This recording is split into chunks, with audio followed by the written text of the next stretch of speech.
আমরা লক্ষ্য করছি যে বারবার সুন্দরবন কিন্তু আমাদের এই প্রাকৃতিক দুর্যোগ থেকে রক্ষা করছে।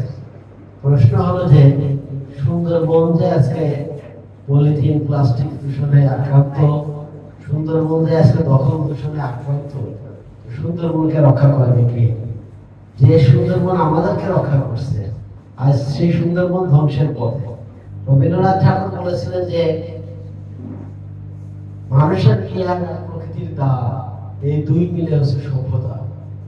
আমরা যদি আমাদের এই প্রকৃতিকে, আমাদের এই সুন্দরবন যেটি আল্লাহর দান, প্রকৃতির দান, এটিকে যদি রক্ষা করতে না পারি, তাহলে আমরা কিন্তু এখানে টিকে থাকতে পারি।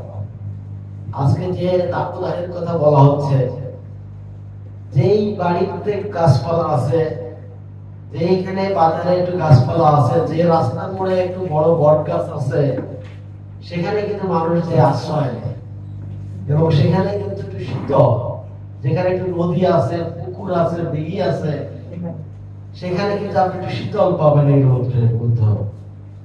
সেইগুলো যদি আমরা ধ্বংস করি, তো আমরা তো এই সুন্দরবনকে নিজেরা পয়দা করি না। এটা কি আমাদের কোনো সৃষ্টি সুন্দরবন? না। এই যে প্রকৃতির যে দান, আল্লাহর যে দান, যে সুন্দরবন, সেটা আমাদের রক্ষা করা আমাদের দায়িত্ব। নগদ পেমেন্টে 500 টাকা পর্যন্ত ক্যাশব্যাক আর লেনদেনে প্রতিদিন ডিপ ফ্রিজ এবং ঘন্টায় ঘন্টায় এসি টিভি সহ দারুণ সব গিফট। এবং এটি শুধু আমাদের সম্পদ না, এটি বিশ্ব ঐতিহ্য, বিশ্ববাসীর সম্পদ। আমরা আমাদের অভিভাবক, এটিকে কিভাবে রক্ষা করা যায়, গর্বিত অভিভাবক।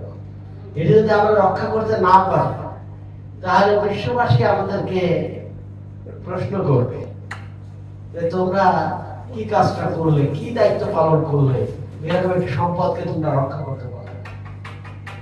আজকে প্লাস্টিক পলিথিনের দূষণে আক্রান্ত সুন্দরবন, সুন্দরবনের মাছ, সুন্দরবনের জলজ প্রাণী। আপনারা যাবেন সুন্দরবনে, যেখানে যাবেন ভিতরে, যেখানে সেখানে পলিথিন, প্লাস্টিক, পানির বোতল এগুলো ছড়িয়ে ছিটিয়ে আছে। আপনি সুন্দরবনের নদী খালের মধ্যে এই পলিথিন, প্লাস্টিক আমরা যেখানে সেখানে আমরা ফেলে দিচ্ছি। এটি কেন আমাদেরকে এটা বন্ধ করতে হবে? পলিথিন, প্লাস্টিক দূষণ কেন বন্ধ করতে হবে? এটা বন্ধ করতে হবে। এটা অন্যান্য প্রাণীর জন্য যেমন ক্ষতিকর, আমাদের মানব স্বাস্থ্যের জন্যও ক্ষতি। আপনারা নিশ্চয়ই এর আগে শুনে থাকবেন যে এই পলিথিন, প্লাস্টিক 1000 বছরও এটা ধ্বংস হয়।